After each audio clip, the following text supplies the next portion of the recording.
हम लोग प्रतिदिन किसी न किसी स्वतंत्रता संग्राम सेनानी की पुण्यतिथि मनाते हैं या उनकी जयंती मनाते हैं। कभी बाबा साहब की, कभी श्यामा प्रसाद मुखर्जी की, कभी दीनदयाल उपाध्याय की, कभी महात्मा गांधी की, कभी चंद्रशेखर की, कभी भगत सिंह की, कभी सुखदेव की, कभी राजगुरु की।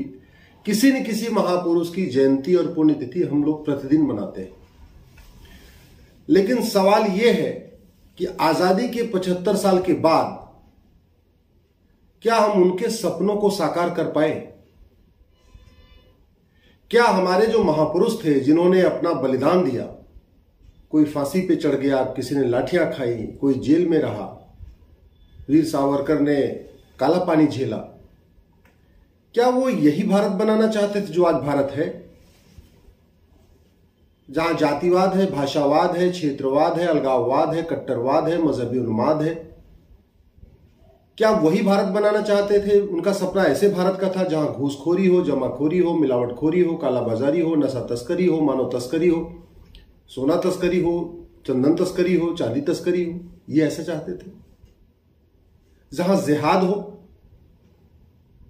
जहां सर तन से जुदा करने की धमकी मिल रही हो, जहां सर तन से जुदा किया जा रहा हो। आखिर 75 साल पहले विभाजन हुआ था तो क्यों हुआ था? और हमारे जो महापुरुष थे, चाहे भगत सिंह, सुखदेव, राजगुरु, चंद्रशेखर जी, वो चाहते क्या थे? हम क्या उनके सपनों का भारत बना पाए? मेरा व्यक्तिगत मानना है नहीं। पिछले 75 साल से पॉलिटिकल पार्टियां केवल सत्ता स्थापित करने, विपक्ष को खत्म करने, विपक्ष को हराने, सत्ता पाने, मुझे लगता है इसी में लगी रही। और इसका एक बहुत बड़ा कारण यह था कि जनता भी यही करती रही। जनता भी केवल पूरी तरीके से पॉलिटिकल पार्टियों की आइडियोलॉजी के हिसाब से डिवाइड हो गई। उसने ये नहीं चिंता किया कि वास्तव में हमारे महापुरुष क्या चाहते थे और हम कहां हैं, और किसी भी समस्या का परमानेंट सोल्यूशन नहीं ढूंढा। आप बताइए, पीएफआई को बैन कर देने से क्या भारत में मजहबी उन्माद रुक जाएगा? क्या पीएफआई को खत्म कर देने से या पीएफआई से जुड़े 10, 20, 50, 100, 200 लोगों को जेल में डाल देने से ये जो मजहबी उन्माद है, जो जिहाद है, वो खत्म हो जाएगा? अभी पाकिस्तान का एक जिहादी पकड़ा गया है जो नुपुर शर्मा का गला काटने आया था। पुलिस से पूछताछ में उसने बताया कि वहां पे उसको मौलवियों ने बताया था कि इसने गुस्ताखी किया है, जो इसका सरतन से जुदा करेगा उसको जन्नत मिलेगी, और जन्नत मिलेगी तो वहां 72 हूर मिलेंगी, शराब की नदी मिलेगी, केसर वाली शराब मिलेगी, दूध की नदी मिलेगी, फूलों का गद्दा मिलेगा, पता नहीं क्या क्या और समझाते रहते। तो ये बात केवल पाकिस्तान के मदरसों में तो नहीं हो रही है, क्योंकि मदरसों का सिलेबस तो कॉमन होता है पूरी दुनिया में। इसका मतलब भारत के मदरसों में भी यही बात पढ़ाई जा रही होगी। सरकार को पता ही नहीं मदरसों में क्या पढ़ाया जा रहा है, सरकार को पता ही नहीं मदरसे में किताब कौन सी चल रही है। हम एक तरफ बात करते हैं, हम गरीबी हटाएंगे, मुसलमानों का पिछड़ापन है, सच्चर कमेटी करे, मुस्लिम पिछड़े हुए हैं, और पिछड़ेपन को खत्म करने के लिए जो सबसे ज्यादा जरूरी है एजुकेशन, उसकी बात ही नहीं हो रही। दुर्भाग्यवश संसद में भी कोई चर्चा नहीं कर रहा है कि भैया ये मदरसा जो चल रहे हैं ये केवल जिहाद ही नहीं फैला रहे हैं, ये तो मुसलमान को पिछड़ा भी बना रहे। तो अगर मुसलमान को आगे लाना है तो ये हुनर योजना, ये योजना, वो योजना, उस योजना से मुसलमानों का विकास थोड़ी होगा। पहले उनको मेन स्ट्रीम में लाना पड़ेगा। मेन स्ट्रीम में लाने का मतलब उनको आपको क्वालिटी एजुकेशन देनी पड़ेगी।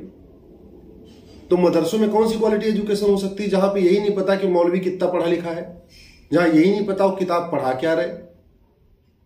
भाई मदरसों में जो पढ़ाई हो रही है उसके बेस पे तो कोई आदमी चपरासी भी नहीं बन सकता, क्लर्क भी नहीं बन सकता। हवलदार, पेशकार, थानेदार और तहसीलदार और कलेक्टर, ये तो बहुत बात की बात है। मदरसे में जो पढ़ाई चल रही है उस पढ़ाई के बेस पे आदमी कर क्या सकता है? कोई उसका संबंध ही नहीं। तो इसलिए मैं कह रहा हूं इस देश में, अच्छा कुछ लोग क्या करते हैं, वो फलाने सरकार ने मदरसों की फंडिंग बंद कर दिया। अरे भैया, मदरसों की फंडिंग बंद होने से मदरसा बंद हो जाएगा क्या? मदरसों की फंडिंग बंद होने से क्या मदरसा बंद हो जाएगा? नहीं बंद होगा। उनको फंडिंग बाहर से आ रही है, आप यहां फंडिंग बंद कर दो, क्या फर्क पड़ता है? सरकार दे चाहे न दे, मदरसों की फंडिंग तो विदेशों से हो रही, खाड़ी देशों से हो रही है, हर साल हो रही है, 50,000 करोड़ के आसपास आ रहा है। कुछ लोग कह रहे जी वहां उन्होंने मदरसे में कह दिया कि वो टीचर जो है क्वालिफाइड होंगे। अरे जब मदरसे की किताब नहीं बदलेगी तो वो कम पढ़ा लिखा टीचर आए चाहे ज्यादा पढ़ा लिखा टीचर आए, मूल बात यह है कि मदरसे को बंद करके समान शिक्षा लागू करना। इस देश में 18 साल तक सभी बच्चे एक किताब पढ़ें। जब एक किताब पढ़ेंगे तो एक जैसा सोचेंगे, एक जैसा उनका बिहेवियर होगा, उसमें उनमें जो मजहबी उन्माद आ रहा है वो उन्माद नहीं आएगा। उस पर चर्चा नहीं हो रही है, परमानेंट सोल्यूशन पे चर्चा नहीं हो रही है। हो क्या रहा है, वो फला जगह की जांच एनआईए करेगी, फला जगह की जांच जो है सीबीआई करेगी, फला जगह की जांच ईडी करेगी, फला जगह फला सरकार ने मदरसों की फंडिंग बंद कर दिया। इससे कुछ नहीं होगा भैया, इससे कुछ नहीं होगा। दुनिया में एक भी ऐसा देश नहीं है जहां मदरसा हो वहां शांति हो। आप समझिए इस चीज को। मदरसों में कुरान हदीस पढ़ाई जाती है, क्या सरकार कुरान हदीस को बदल सकती है? क्या नहीं। मदरसों में जो तालीम दी जा रही है क्या सरकार उसको बदल सकती है? क्या नहीं। तो फिर जिस तरीके से हिंदू बच्चे घर में बैठे बैठे अपना रामायण पढ़ लेते हैं, बड़े होके पढ़ लेते हैं, वैसे मुस्लिम बच्चे भी अपना घर में बैठ के कुरान पढ़ लेंगे, हदीस पढ़ लेंगे। बहुत जरूरत होगी ट्यूशन लगा लेंगे, बहुत जरूरत होगी हफ्ते में एक दिन किसी मस्जिद में चले जाएंगे, वहां उनको मौलवी सिखा दिया करेंगे कुरान हदीस। और कुरान हदीस पढ़ने का टाइम तो पूरी जिंदगी है, वो बचपन में पढ़ना जरूरी है क्या? बचपन में ही पढ़ना जरूरी थोड़ी है। अरे एक बार वो 12वीं तक उसकी कॉमन एजुकेशन हो जाए, सबके साथ पढ़ ले, सबके साथ मिलजुल के रह ले, फिजिक्स केमिस्ट्री मैथ वो भी सीख ले, जूलॉजी बॉटनी वो भी सीख ले, उसके बाद अपना कुरान हदीस पढ़ता रहेगा। उसमें कौन सा आसमान फट जाएगा?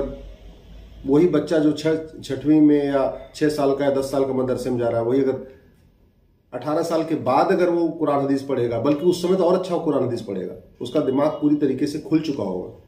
तो केवल वही नहीं पढ़ेगा जो किताब में लिखा है, केवल वही नहीं पढ़ेगा जो टीचर पढ़ाएंगे, वो टीचर से सवाल जवाब भी करेगा, मौलवी से सवाल जवाब भी करेगा, भाई ये ऐसे लिखा है, ऐसे थोड़ी हो सकता है।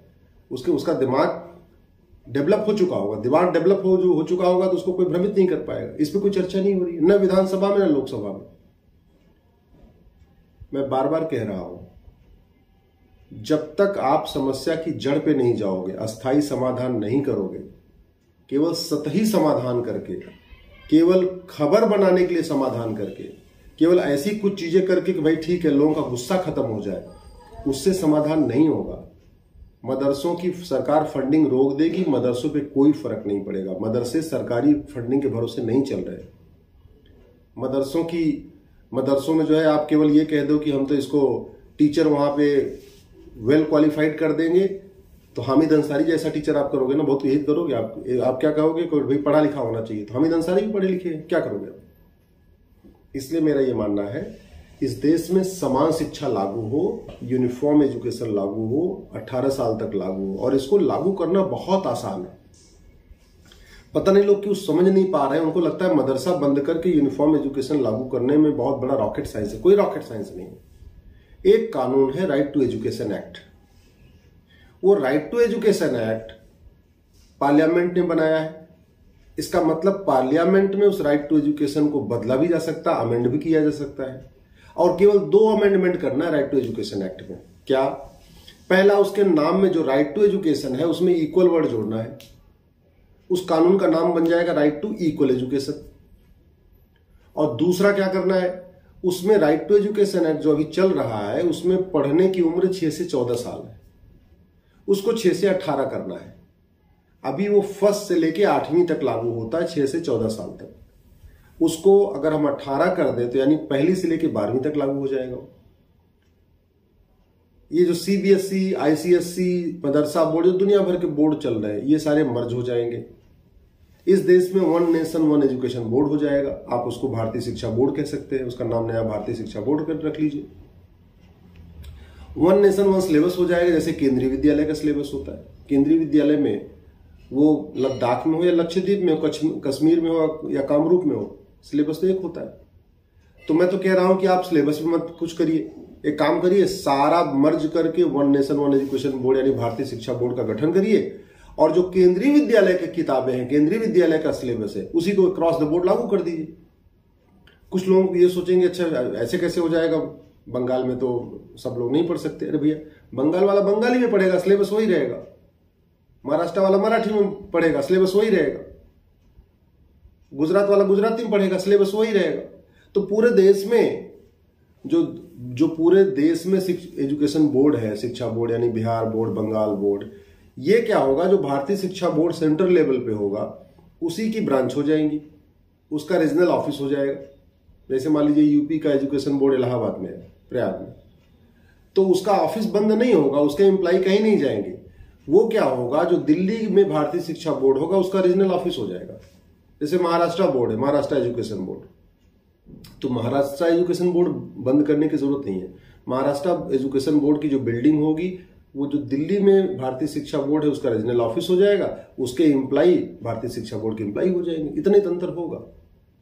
इस देश में सबसे कठिन काम था वन नेशन वन टैक्स यानी जीएसटी, सबसे कठिन काम था। अगर वो हो सकता है तो one nation one education board भी हो सकता है, वन नेशन वन सिलेबस भी हो सकता है, वन नेशन वन करिकुलम भी हो सकता है, समान शिक्षा लागू की जा सकती है। 40 तरीके के टैक्स को मिला के एक टैक्स लागू करना ज्यादा कठिन था, बजाय कि 40 तरीके के किताबों को मर्ज करके एक किताब लागू करना। क्यों? क्योंकि फिजिक्स का सिलेबस पूरे देश में एक हो सकता है, केमिस्ट्री का पूरे देश में एक हो सकता है, जूलॉजी का एक हो सकता है, बॉटनी का एक हो सकता है, मैथ का एक हो सकता है, हिस्ट्री का एक हो सकता है, ज्योग्राफी का एक हो सकता है, हिंदी का एक हो सकता है, इंग्लिश का एक हो सकता है। अलग अलग पढ़ाने की जरूरत ही नहीं। और केंद्रीय विद्यालय तो ऐसा कर ही रहा है ना। केंद्रीय विद्यालय हमारे सामने एक मॉडल है। केंद्रीय विद्यालय में किताब तो छोड़िए, उनका स्कूल ड्रेस भी कॉमन होता है। केंद्रीय विद्यालय में पढ़ने वाला बच्चा वो केरल में पढ़ रहा हो या कश्मीर में पढ़ रहा हो, उसका स्कूल ड्रेस भी एक होता है। तो हमारे सामने तो ऑलरेडी एक मॉडल है, हम क्यों नहीं उसी मॉडल को थ्रू आउट द कंट्री कर देते हैं। इसको इंप्लीमेंट करने के लिए जिस तरीके आपकी जीएसटी काउंसिल होती है, जीएसटी काउंसिल कैसे है, सेंट्रल लेवल पे जो फाइनेंस मिनिस्टर है वो इस जीएसटी काउंसिल के चेयरमैन होते हैं, सारे स्टेट्स के जो फाइनेंस मिनिस्टर उसके मेंबर होते हैं। तो वैसे एक एजुकेशन काउंसिल बना दीजिए। एजुकेशन काउंसिल में जो सेंटर के एजुकेशन मिनिस्टर है मिस्टर धर्मेंद्र प्रधान, वो उसके मुखिया हो जाएंगे। राज्यों के जितने एजुकेशन मिनिस्टर वो उसके मेंबर हो जाएंगे। तो जैसे जीएसटी काउंसिल आज काम करता है वैसे एजुकेशन काउंसिल काम करेगी। जैसे जीएसटी काउंसिल सारे राज्यों के वित्त मंत्री बैठते हैं और केंद्र के वित्त मंत्री बैठते हैं, मिलकर तय करते हैं कि भाई किस सामान पे कितना टैक्स लगेगा, वैसे ही एजुकेशन काउंसिल बैठेगी। केंद्र के वित्त मंत्री और राज्यों के, केंद्र के एजुकेशन मिनिस्टर और राज्यों के एजुकेशन मिनिस्टर सब मिलकर बैठेंगे और वो डिसाइड कर लेंगे। एक्सपर्ट की टीम होगी, वो बताएगी भाई फिजिक्स में केरल में ये अच्छा पढ़ाया जा रहा है, कश्मीर में ये पढ़ाया जा रहा है, बंगाल में ये पढ़ाया जा रहा है। ये तो सारे देश में जितने भी फिजिक्स की किताब है सबको एग्जामिन करके उसके बेस्ट 30 चैप्टर, 40 चैप्टर या 50 चैप्टर जितना भी पढ़ाना है वो एक नई किताब बन जाएगी। मैथ में देख लेंगे पूरे देश में क्या, सीबीएसई में क्या पढ़ा रहा है, आईसीएसई में क्या पढ़ा रहा है, बिहार क्या पढ़ा रहा है, बंगाल क्या पढ़ा रहा है, यूपी क्या पढ़ा रहा है, सारी किताबों को देखेंगे और उसमें से एक 50 चैप्टर छांट लेंगे। किसी भी जिस क्लास में जितना भी चैप्टर देना है, कहने का मतलब ये है। तो ये बहुत आसान है। इससे वास्तव में जिहाद खत्म होगा, इससे वास्तव में मजहबी उन्माद खत्म होगा, इससे वास्तव में मुस्लिम्स का विकास होगा। जो हम मुस्लिम के डेवलपमेंट के लिए सच्चा कमेटी लागू कर रहे हैं, फला कमेटी लागू कर रहे हैं और दुनिया भर के हमने एक अल्पसंख्यक कल्याण मंत्रालय बना रखा है, अल्पसंख्यक आयोग बना रहा है। ये विशेष दर्जा, विशेष स्कूल, विशेष तालीम, ये जहर है। समता, समानता, समरसता ये तब आएगी जब समान शिक्षा होगी, जब हिंदू का बेटा और मुसलमान का बेटा एक साथ पढ़ेगा, जब क्लर्क का बेटा और कलेक्टर का बेटा एक किताब पढ़ेगा, तब समता समानता आएगी। जब कृषि मंत्री का बेटा और किसान का बेटा एक किताब पढ़ेगा, तब समता समानता आएगी। जब एक टीचर का बेटा और शिक्षा मंत्री का बेटा एक किताब पढ़ेगा, तब समता समानता आएगी। जब मेरा बेटा और मेरे सहायक का बेटा एक किताब पढ़ेगा, तब समता समानता आएगी। ये समता समानता ये अलग अलग मंत्रालय बना के, अलग अलग कमीशन बना के नहीं आएगा।